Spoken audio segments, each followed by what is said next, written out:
জীবনে আপনি যাই করেন না কেন কিছু মানুষকে কখনোই খুশি করতে পারবেন না।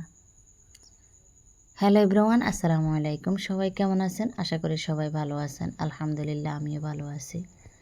তো চলে আসলাম আবারও নতুন একটা ভিডিও নিয়ে। আশা করি আপনাদের সকলের ভালো লাগবে। আজকে আমি রুই মাছ দিয়ে মুগ ডাল রান্না করব। মাছ দিয়ে আসলে মুগ ডালটা রান্না করা যায় কিনা আমি আসলে জানি না। আমি জানি যে এই গরুর হাড় দিয়ে অথবা মুরগির হাড় মুরগি দিয়ে রান্না করে, আমি যতদূর জানি, অথবা বড় মাছের মাথা দিয়েও রান্না করা যায়।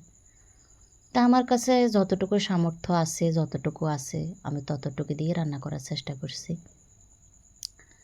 মুগের ডালটা। তো ওই মুগের ডালটা আমি একটু টেলে নিয়েছি, টেলে বেজে নিয়েছি, ভিজিয়ে রাখলাম কিছুক্ষণ। আর এদিকে আমি রুই মাছটা বেজে নিয়েছি, বেজে নিয়ে সব মশলা কষিয়ে দিয়ে দিলাম।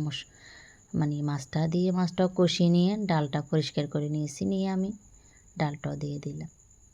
দিয়ে ভালো করে একটু নাড়াচাড়া দিয়ে নিব। এখানে রান্না করতে যা যা লাগে সব মশলাই দিয়েছি। তো দেখা গেছে নিত্যদিনের রান্নাতে অনেক সময় আমরা দেখা গেছে আদা দিই না, জিরার গুঁড়ি দিই না, অনেক সময় অনেক ক্ষেত্রে, অনেক রান্নার ক্ষেত্রে আর কি। তো এখানে আমি কিন্তু জিরার গুঁড়ো দিয়েছি, একটু আদাও দিয়েছি, রসুনও দিয়েছি। ওগুলো আসলে আমি আর ভিডিও করি নাই। প্রথমে ভিডিও করার কথা মনেই ছিল না, পরে যখন মনে পড়ছে যে আজকে যেহেতু মুগ ডাল রান্না করি, আজকে ভিডিওটা করি। তো এটা হচ্ছে একটা চামচ না, এটার আমরা নোয়াখালীর ভাষায় টকবা বলি। এটা নারিকেলের দিয়ে বানায় এই টকবাটা। এটা আমার শাশুড়ি অনেক আগে আমার 2টা বানাই দিছে। তো আমি ইউজ করি না, কোনো দিন শাশুড়ি চলে যাবে, ওনার স্মৃতি হিসেবে রেখে দেব। তো একটা আছে আর একটা নামিয়ে রাখছি, ওটা ব্যবহার করি আর কি।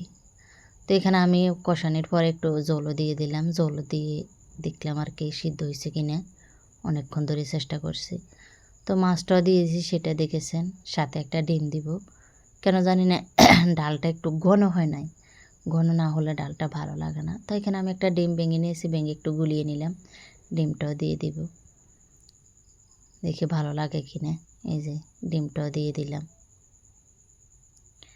খারাপও লাগে নাই, খেয়েছি। আবার অত আহামরি মজাও লাগে নাই, অত আহামরি খারাপ হয় নাই, খাওয়া গেছে আর কি, ভালোই লাগছে। তো তবে ধরেন একটু হাড় দিয়ে অথবা মুরগির গিলা পাটা মুরগি দিয়ে রান্না করলে মনে হয় যেন অনেক ভালো লাগতো।